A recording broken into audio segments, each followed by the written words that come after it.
Presyo kan lokal na siling labuyo nagpapakul na ngunyan sa 720 pesos per kilo.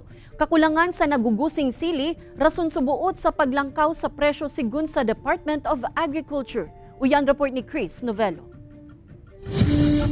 Sa aroal daw na pagbuhay kan mga Bicolano, garonagin parte na kainian mga maharang na pagkakan. Sili is life ika nga.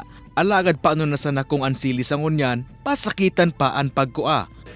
Depende po sa sa gamit. Pero kung kaipuan po, pwede man magbakal, diit lang. Favorite ang sili, masiram yung pagkakakan.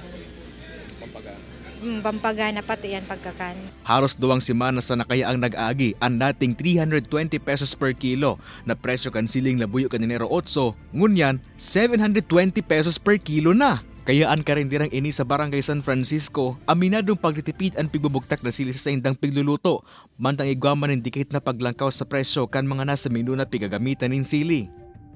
May selected lang kaming dapat na na itatas aron kang pating malon 380 ang kilo something na aron kay tas plus sili pa plus nyug pa. Sa monitoring kaya akan Market Enterprise and Promotions Office sa Naga City People's Mall, haros nagdoble subuot ang presyo kay ini. Karo 1 month and 1 week na po kaming may digding supply ning labuyo.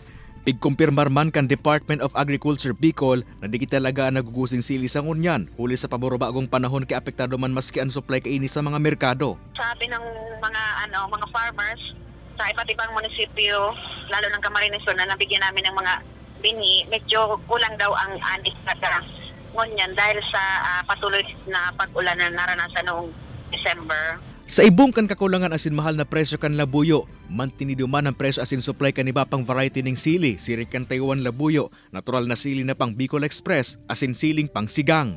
Mientras tanto, pigsyerto man kan DA Bicol na posible magurus ang presyo kan labuyo sa panahon na magpuo naman na magusi ang mga paratanom sa mga masunod na bulan.